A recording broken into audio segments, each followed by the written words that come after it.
In today's video, I'm going to teach you how to create a bill in Bill.com. Let's get started right from the main dashboard.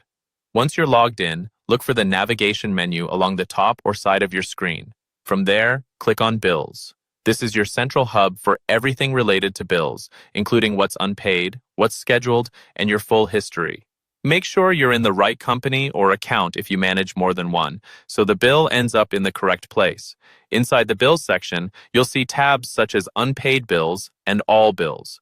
You can start a new bill from either one. Look for the button that says Enter Bill and click it. This opens up a fresh bill entry form where you'll be filling in all the details. If you don't see the button right away, try scrolling up a bit or checking the upper right corner of the page. Before you type in the details, you have the option to attach supporting documents. This could be a PDF of the original invoice, a scanned image, or any file your vendor sent you. You can either upload the file from your computer or simply drag and drop it into the document area on the screen. Attaching documents is helpful for record keeping and for anyone else on your team who might need to review or approve the bill later. Now, fill in the bill details carefully. Start by choosing the correct vendor from the vendor drop-down list.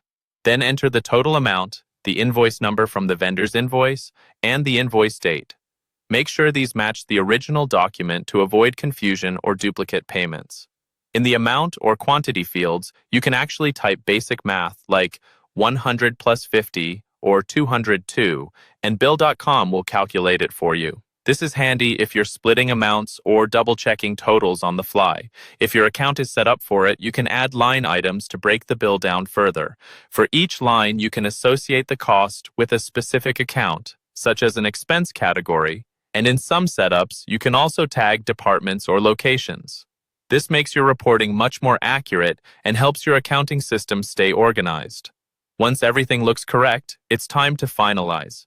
If you're done for now, click Create Bill to save it and stop there. If you have more bills to enter, choose Create and New to save this one and immediately open a new blank form.